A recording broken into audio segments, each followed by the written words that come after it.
विश्वं दर्पणदृश्यमाननगरी तुल्यं निजान्तर्गतम्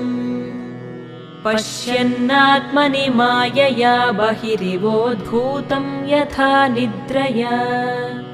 यः साक्षात् कुरुते प्रबोधसमये स्वात्मानमेवाद्वयम् तस्मै श्रीगुरुमूर्तये नमः इदं श्रीदक्षिणामूर्तये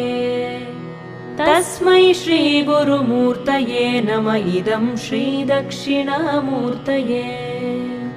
बीजस्यान्तरिवाङ्कुरो जगदिदं प्राङ्निर्विकल्पं पुनः मायाकल्पितदेशकालकलना वैचित्र्यचित्रीकृतम् मायावीव विजृम्भयत्यपि महायोगी वयस्वेच्छया तस्मै श्री